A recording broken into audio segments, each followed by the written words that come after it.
Hi good morning. मैं हूं आपका दोस्त एनके। और आज की वीडियो में हम डिस्कस करेंगे कैसे हम निफ्टी के रिटर्न्स को बीट कर सकते हैं स्मार्टली, ऐसे स्टॉक्स को आइडेंटिफाई करके और उनमें इन्वेस्ट करके जहां पे ना ही सिर्फ रिलेटिव स्ट्रेंथ हो पर मोमेंटम भी सस्टेन हो।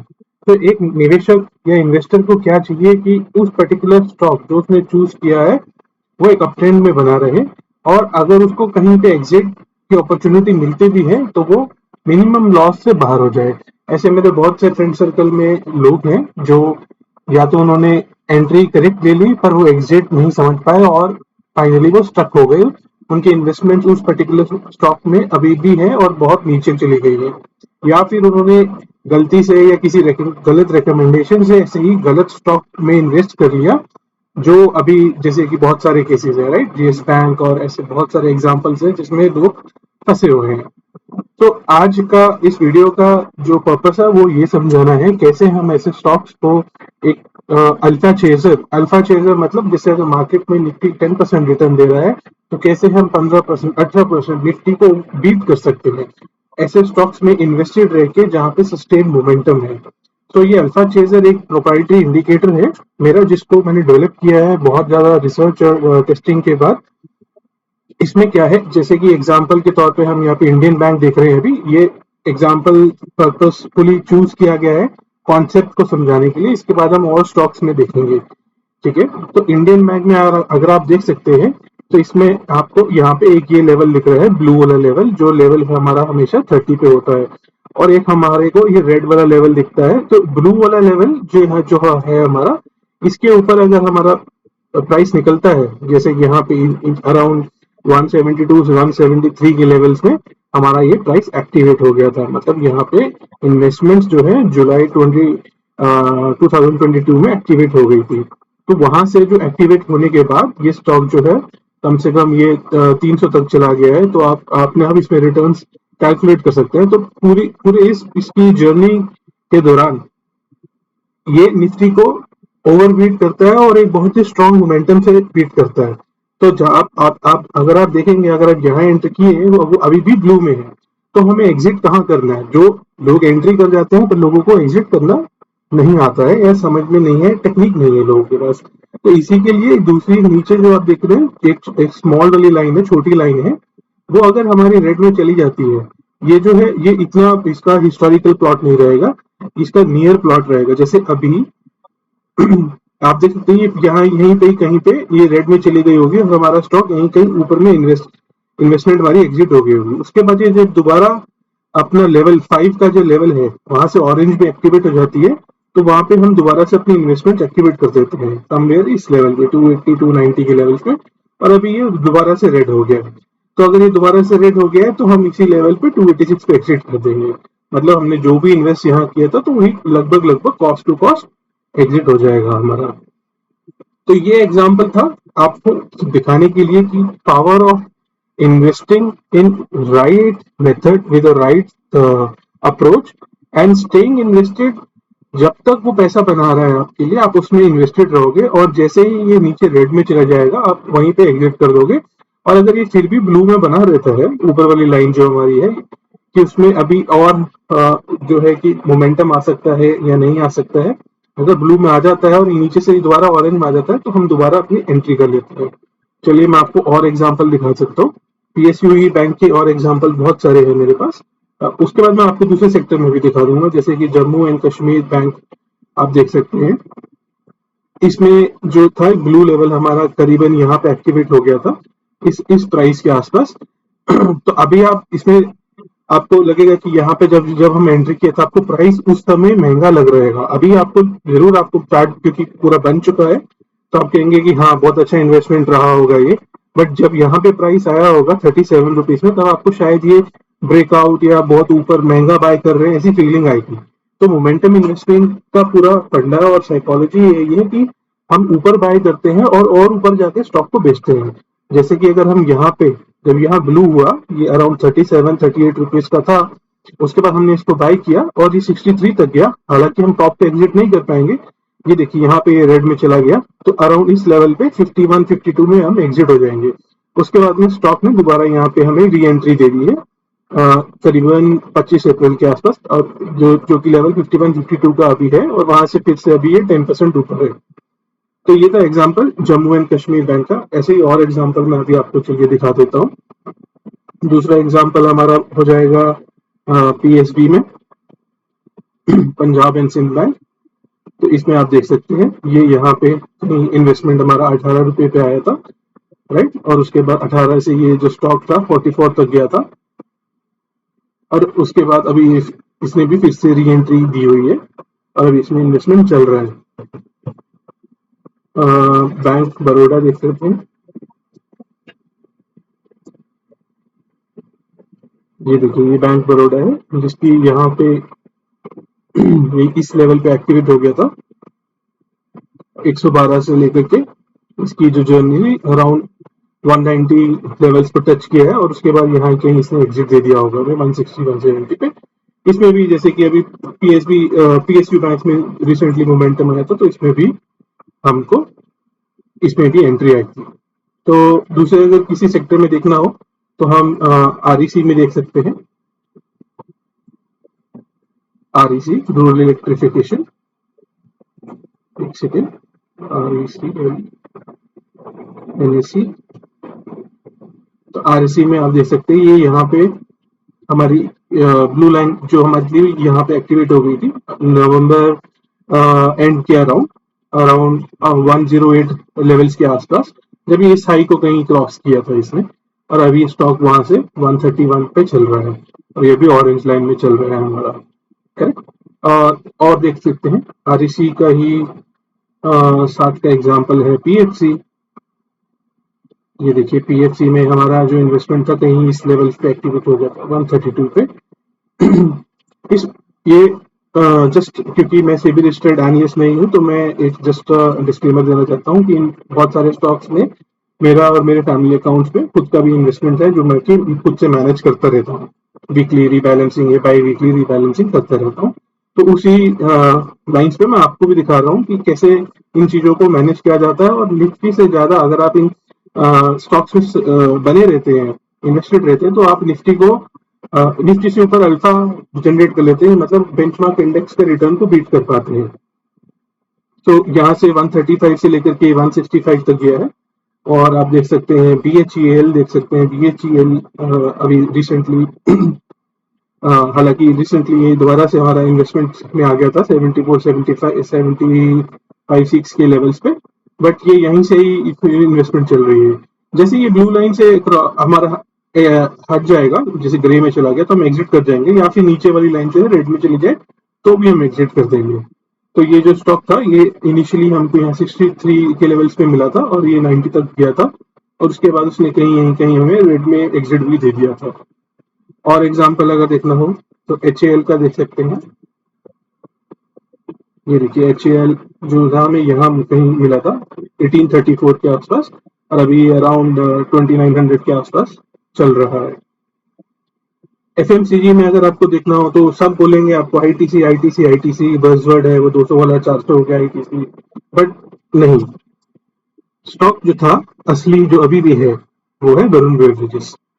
वरुण बेवरेजेस की इन्वेस्टमेंट हमारी बहुत पुरानी है, जो बहुत टाइम से चल रही है, और इसमें कम से कम नहीं तो 90% कुछ रिटर्न चल रहा है। जो ये स्टॉक था वही करीबन यहाँ मिला था 800 के लेवल्स पे, और ये तब से देखिए अभी 1600 के लेवल को टच कर रहा है। ऐसे ही आईटीसी भी बहुत अच्छा चल रहा है एफएमसीजी काउंटर में। ये यहाँ पे एक्टिवेट हुआ था हमारा इस जब ये ब्लू लाइन में आ गया था, उस समय प्राइस 290 के आसपास था, और 290 से भी 425 है। फार्मा में हमारे पास जाइडस है, अभी रिसेंटली ग्लेनमार्क भी आया है हमारे ट्रिगर में। सो ये देख सकते हैं आप, ये यहाँ पे एंट्री हुई, ये फिर यहीं एग्जिट हो गई थी, और उसके बाद ये यहाँ पे एग्जिट एंट्री हो गई थी 468 से, और ये यहाँ 468 से अभी तक 522 के बराबर चल रहा है। जैसे कि मैंने कहा ग्लेनमार्क में भी अभी आया है फार्मा में, ग्लेनमार्क फार्मा ये यहाँ यहीं एक्टिवेट हुआ था रिसेंटली 501 के लेवल्स पे, इस बिग कैंडल पे, और वहां से ही अभी भी चल रहा है। आप देख सकते हैं यही ईसी में ही पिछले 10-12 कैंडल में ही कम से कम मोर देन 10% का रिटर्न इसमें है। करेक्ट। अगर आपको मैं और स्टॉक्स बताऊं तो अपोलो टायर ले सकते हैं। अपोलो टायर बहुत अच्छा, बहुत पुराना इन्वेस्टमेंट चल रहा है। सो इससे आप स्टॉक्स अपने आप से पिक कर पाएंगे, और जैसे कि ये रेड में चले जाए यहीं कहीं आप एग्जिट भी हो जाएंगे, जब दोबारा ऑरेंज में आ जाए यहाँ कहीं दोबारा एंट्री भी कर जाएंगे। जब से आप एंट्री किए हो यहाँ से वो देखिए कैसे ऊपर ही जा रहा है, राइट। अपोलो टायर्स के अलावा आप एमआरएफ टायर देख लीजिए, वो 1 लाख को छूने वाला है। ये देखिए 97,000 के करीब ये पहुंच गया है। जो हमारा एमआरएफ हमें 84-85,000 के लेवल्स पे मिला था, वो उसमें भी बढ़िया चल रहा है। लोग बोल रहे थे कि होटल्स की थीम खत्म हो चुकी है, अभी इंडियन होटल्स आप देख सकते हैं, रीओपनिंग के बाद से इंडियन होटल ये देख सकते हैं आप। ये यहाँ पे कहीं एक्टिवेट हुआ था 250 के आसपास, और बहुत सारे टेक्निकल एनालिसिस पे कहीं बहुत सारी जगहों पे बेरिश हुई, यहाँ से ब्रेक डाउन हो गया। तो ये आपको यहाँ पे भी रेड मिल जाएगा तो आप भी एग्जिट हो जाएंगे, बट जब दोबारा री एंट्री मिलती है, जैसे कि यहाँ पे हम देख सकते हैं, ये यहाँ पे 17 अप्रैल को री एंट्री हो, तो 333 से 371 सीधा। करेक्ट। आईडीएफसी फर्स्ट बैंक, इसके बारे में तो मैं काफी ग्रुप में भी वोकल था अभी रिसेंटली, जब से ये हमारे फिल्टर्स में आया था। ये देखिए इसकी यहाँ री इन्वेस्टमेंट आई थी अभी 28 अप्रैल के आसपास से, और वहां से 59 से सीधा 64 गया है। हालांकि टेक्निकली जो था इसमें ब्रेकआउट थोड़ा पहले ही से ही आ गया था, हमने जो ग्रुप पे वगैरह शेयर भी कर दिया। और अगर आप ब्लू लाइन के हिसाब से देखें तो ये कम से कम 44 के लेवल से एक्टिवेटेड है। और स्टॉक्स अगर हम देखेंगे एबीबी में, देखिए आप एबीबी इंडिया, ये देखिए ये यहाँ से एक्टिवेट हुआ है अराउंड 2600 के लेवल से, और अभी 3800 के लेवल पे चल रहा है। और देखेंगे हम सीमेंस में, इंडस्ट्रियल्स में अगर हम बात करें, ये देखिए एबीबी की तरह ही सीमेंस भी बहुत शानदार चल रहे हैं। तो आपको स्टॉक्स ऐसे वाले अपने आप इससे स्कैन करके मिल जाएंगे, और आप उसमें फिर इन्वेस्टमेंट्स कर सकते हैं, और एग्जिट भी आपको नीचे से पता चल जाएगी, और री एंट्री भी। तो आप कभी भी अगर आपको कोई एग्जिट मिला भी तो आपका मैक्सिमम 4 या 5-6% का कुछ लॉस हो सकता है, आप ट्रैप नहीं होंगे कभी भी। और जहां पे मोमेंटम और स्ट्रेंथ बनेगी, आप अपने आप ऑटोमेटिकली इन्वेस्टेड रहेंगे लॉन्ग टर्म के लिए, जहां तक उसको जाना है। ऐसे भी स्टॉक है, अभी मैं आपको स्मॉल कैप में दिखाऊंगा, तो उसमें तो आराम से 2x 3x 4x 5x हुए हैं स्टॉक्स। चलिए ये मैंने आपको इसमें दिखाया, और मैं अगर आपको दिखा दूं तो चोला फाइनेंस में अगर कुछ और एग्जांपल्स आप देखने हो, ये देखिए चोला फाइनेंस में हमारा ये यहीं से एक्चुअली टेक्निकली बहुत पहले यहीं से एक्टिवेट हो गया था हमारा, इन लेवल से जब यहाँ से गैप अप के साथ ब्रेक डाउन किया था, तो 743 से यहाँ से, और नीचे ब्लू ऑरेंज लाइन के हिसाब से अगर आप चलेंगे तो फिर वो यहाँ से होता था 800 के हिसाब से। तो अगर आप मान लीजिए यहाँ पे इस कैंडल पे टॉप पे भी एंट्री की होती 840 से, तो वो आप देख सकते हैं 15-20 कैंडल में ही अभी 1000 के करीब पहुंचने वाला है। चलिए मैंने जैसे आपको कहा कि अभी आपको स्मॉल कैप के ऐसे एग्जांपल दिखाऊंगा। आरवीएनएल के बारे में सब लोग बजिंग स्टॉक है, राइट, बट ये हमारे उसमें कब आया था, ये आप देख सकते हैं। ये स्टॉक यहाँ कहीं आया था जब ये 40 रुपए का था, लोग इसके बारे में भी बात कर रहे हैं, बट ये यहाँ से हमारी इसमें इन्वेस्टमेंट्स ट्रिगर हो गई थी, और ये देख सकते हैं वहां से 40 वाला 140 हो गया, तो मोर देन 3x। करेक्ट। और अगर आपको मैं एग्जांपल दिखाऊं, आप जिंदल, इसके बाद में आपको इस ऐसा भी एग्जांपल दिखाऊंगा, एक ही ग्रुप के 2 स्टॉक्स दिखाता हूँ जिसमें अलग अलग सिनेरियो बना है। ये देखिए ये है Jindal stainless limited, metals and mining का कंपनी है। इसमें देखिए यहाँ से जो एक्टिवेटेड है हमारा करीबन इस 160 के लेवल से, और 292 के लेवल तक है। अभी आप देखिए एक स्टॉक आदित्य बिरला ABFRL, एक ये फैशन, एक आदित्य बिरला कंपनी का ये फैशन काउंटर है। ये देखिए ये रेड में है, ये यहीं से कहीं पे हम एग्जिट हो गए थे इसमें 300 के लेवल्स में, ये भी था ब्लू में, पर हम यहीं कहीं एग्जिट हो गए थे। एक ये स्टॉक कितना डाउन ट्रेंडिंग में है, आप इसकी पूरा ये पेन 300 से लेकर के 200 हो गया, इससे बाहर अपने आप हो जाते हैं। और इसी इसी ग्रुप का जो दूसरा स्टॉक है, Aditya Birla capital, AB capital, ये देखिए इसी ग्रुप का दूसरा स्टॉक जो है वो 130 से 170 चल रहा है अभी। तो आपको विद इन द सेक्टर भी पता रहेगा कि इसमें कि किस पर्टिकुलर सेगमेंट ऑफ बिजनेस के स्टॉक में हमें इन्वेस्टमेंट करना है। ये काफी अच्छा ग्रुप है। इसमें एबी कैपिटल, एबी एफआरएल से हम बहुत पहले ही बाहर हुए और एबी कैपिटल में अभी भी इन्वेस्टमेंट करेंगे। चलिए मैं 2 मिनट वापस जाता हूँ। स्मॉल कैप के एग्जांपल दिखा रहा था मैं आपको। फिनोलेक्स केबल्स के बारे में डिस्कस करते हैं। ये देखिए 520 से 888, करेक्ट। और अगर आपको मैं फटाफट एग्जांपल वीडियो छोटी रखने के लिए, त्रिवेणी टर्बाइन, ये देखिए यहाँ कहीं एक्टिवेट हुआ, इधर 195 से 392। तो आप अपनी इन्वेस्टमेंट्स का 70% लार्ज कैप में रख सकते हैं और 30% या 40%, 25% जितना भी आपको रिस्क लेना हो उतना स्मॉल कैप्स में रख सकते हैं। और अगर आपको मैं अनुपम रसायन दिखा देता हूँ। ये सारे कुछ नाम मेरे को रटे हुए हैं। ये देखिए यहाँ अभी कहीं एक्टिवेट हुआ था इस लेवल पे, 854 के लेवल पे। 854 के लेवल से ये 1200 को टच किया रिसेंटली। अभी भी कोई एग्जिट नहीं है इसमें। तो जब तक कोई एग्जिट नहीं है तो हमें भी कोई चिंता करने की जरूरत नहीं है। एनसीसी, ये देखिए ये जो एनसीसी है 80 से 120, मोर देन 50-60% रिटर्न इसमें आपको मिलते हैं। आईकॉन इंटरनेशनल, ये देखिए ये यहाँ से 48-49 से 85-90 तक, ठीक है।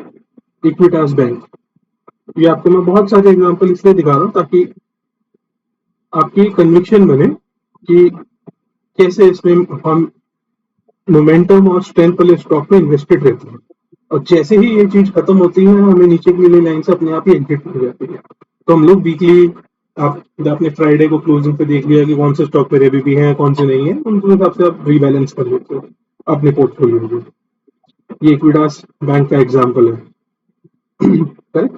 तो ये मैंने आपको बहुत सारे एग्जांपल्स शो करने थे।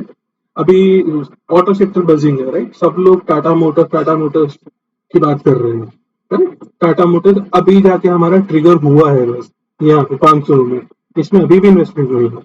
अगर पूरे ऑटो सेक्टर में कहीं इन्वेस्टमेंट की थी या करनी थी या अभी भी है, वो है टीवीएस मोटर्स, जिसके बारे में लोग बात नहीं कर रहे हैं। ये देखिए ये टीवीएस मोटर्स हमारे यहाँ आया था 9800 के लेवल पे, और अभी भी देख लीजिए कहाँ है। टाटा मोटर से इसको कंपेयर कर लेना एंट्री पीरियड से, ठीक है। बॉश, ऑटो सेक्टर की बात कर रहे हैं अगर, ये देखिए बॉश, ये यहाँ से लेकर के ये चल रहा है, ये यहाँ से लेकर के आप यहाँ तक चलेगा, करेक्ट। यहाँ से पूरा। तो यही पर्पस था आपको दिखाने का कि कैसे हम ऐसे स्टॉक्स में इन्वेस्टेड रह सकते हैं जिससे कि हम निफ्टी का अगर डाउन ट्रेंड में भी जाता है तो हम उन स्टॉक्स में, क्योंकि स्ट्रेंथ है, वो सस्टेन करते हैं, उतने गिरते नहीं है। और मोमेंटम जब आता है तो वो एकदम भागते हैं ऊपर। तो इस तरीके से हम लोग अपना पोर्टफोलियो को बाई वीकली रिबैलेंस कर सकते हैं, जैसे जिसको सही लगे। थोड़े से स्टॉक्स का एलोकेशन 30% और ज्यादा अल्फा जनरेट करने के लिए हम लोग स्मॉल कैप्स में डाल सकते हैं, बाकी 70% 75% large cap to mid caps में रख सकते हैं। तो ये आज की वीडियो का पर्पस था। ये इंडिकेटर का नाम है अल्फा चेजर, जिसमें आपको मैंने एंट्री एग्जिट सारा कुछ एक्सप्लेन कर दिया है। ये इन्वेस्टमेंट्स के लिए है और बहुत ही जबरदस्त काम करता है। आप इसको यूज करके देखिए। अगर आपको ठीक लगे तो या कोई क्वेश्चन हो तो आप कमेंट में डाल सकते हैं या मुझे व्हाट्सएप पे मैसेज कर सकते हैं। This is one of the premium indicator and if you have any doubts you can always feel free to reach out to me. Okay, video अच्छा लगा हो तो लाइक करिए, अपने फ्रेंड सर्कल में भी शेयर कर दीजिएगा। चलिए, थैंक यू।